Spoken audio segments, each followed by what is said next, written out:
Hi everyone, this is Pavneet and today I would like to present presentation and my presentation is on contrast between multicultural education and anti-racist education. So let's begin with multicultural education. Multicultural education is an educational approach that promotes the appreciation and of diverse cultures, inclusion and presentation within the curriculum. According to the banks, it focuses on creating and learning environment that reflects and respects the diverse backgrounds of all students. The main focus is on celebrating diversity, promoting tolerance, and understanding cultural differences. By doing it so, it aims to create a more inclusive and respectful educational environment. So its goals are to increase cultural awareness and appreciation. So moving with its strength, it promotes the understanding and acceptance. This approach helps students to understand and accept diverse backgrounds, fostering a more harmonious, inclusive schools and in schools environments. So it encourages schools to incorporate diverse cultural perspectives into their curriculum activities, enriching the educational experience for all students. So it also approaches and helps students to understand the different backgrounds and beliefs and exchanging cultures. So its limitations are it may not address systematic issues. While it promotes tolerance and inclusion, multicultural education may fall short in addressing deeper systematic issues. For example, from the article, we can see in the article that it highlights the importance of cultural awareness. The recognition of racially motivated attacks in Canada underscores the need of multicultural education to promote understanding and respect. So, amongst different cultural groups, thereby preventing racial motivated violence, according to the CBC Radio 2022. So, moving with anti-racist education, it is an approach aimed at dismantling system racism, educating individuals about the history and impact of racism, and promoting activism and structural change. As it outlined by Candy, it goes beyond the tolerance, actively challenge, and change systematic inquiries. So it mainly focuses on the challenging systemic racism and addressing the power dynamics and promoting equity. So it also involves a proactive stance against racism, seeking to create a fairer and most justify justifiable environment in society. So its main goal aims to the dismantle systemic barriers and create a systems that are fair and equitable for all. So their strength is by focusing on systemic racism and power dynamics. Anti-racism education addresses that root causes of racial inequities and may be responsible for promoting a meaningful change. So its limitations are anti-racist education can be confrontational and may face resistance from those who are uncomfortable with or opposed to its goal. So moving with the implementing anti-racist education requires significant changes to institutional structures and curriculum, which can be challenging. So, example from the article, it's emphasizing needs for the systemic changes. The article emphasizes the need for the systemic changes to address the root causes for racial violence and white supremacy, aligning with the goal of anti-racist education, according to the CBC Radio 2022. So that's all from my part. I hope you understand what I'm trying to convey the message here. Thank you. Hello everyone, my name is Assembly Singh. So today in this slide I will discuss about common white misconception about racism and how it can lead to white supremacy in Canada through acknowledging a harsh reality in Canada news story. So in this slide, I will cover statement by Minister of Public Safety, historical background and continuous challenges and structural racism, white privilege, and comparison between individualism and collectivism. So, starting with the article, white supremacy is a harsh reality in Canada, says that public safety minister highlights statement by the Canada's public safety minister acknowledging the persuasive presence of white supremacy in the country.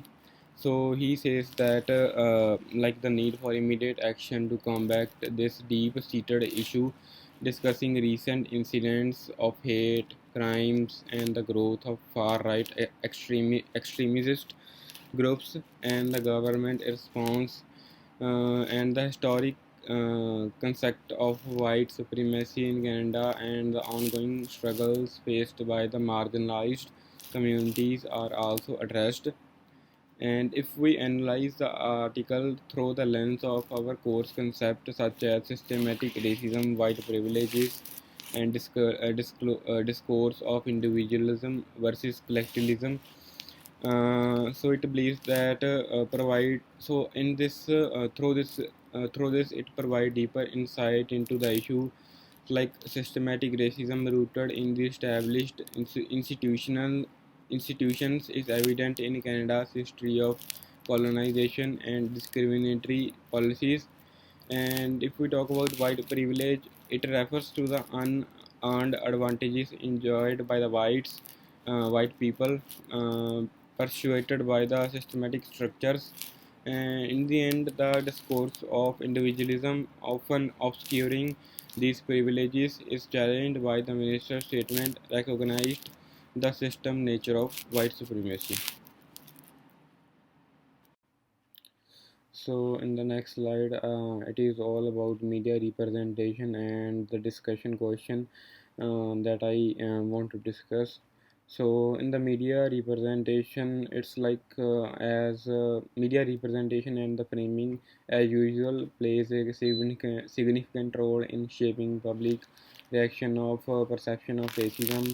And through this article with white supremacy as a pressing national issue influencing societal understanding and reaction as well. Positive framing can lead to increased awareness and policy changes, whereas negative or dismissive framing can perpetuate ignorance and inaction.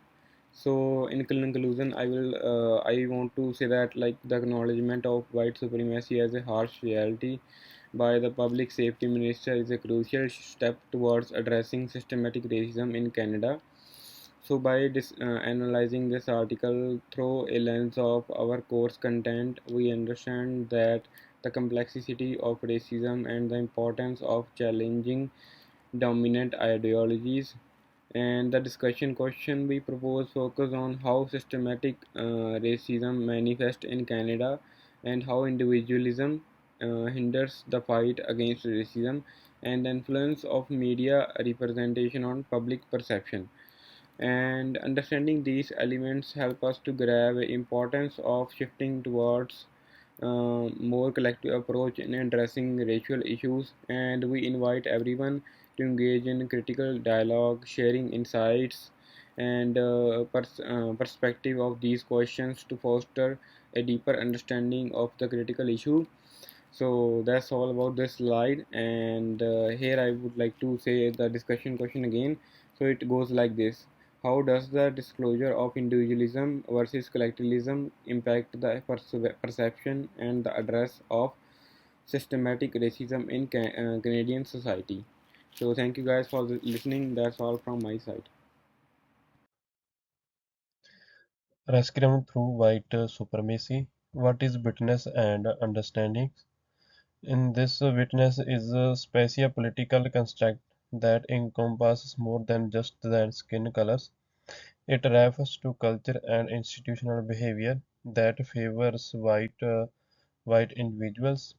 Invisible norm, frequently normalized, it is a strong face in the creation of systematic racism. Witness has an impact on on policies and practices resulting in inequalities in sectors such as education and healthcare. And next is white supremacy globally. Definitions of white supremacy to believe that white people are superior and have the right to control other races. Next is systematic presence. Racial hierarchies are maintained by embedding themselves in legal, involves in politics and economic system. Next is educational programs, anti-racism programs, and crucial theory of race assist in recognizing and challenging the impact of witness. National steps promoting fairness requires personal competitions policies, perform rejection of disturbing practices. Thanks. Hi, good evening everyone. This is Ashima, and here is the summary for my news article. So, the article shows the dark reality of the white supremacy and racism in Canada, as highlighted by the Public Safety Minister Marco.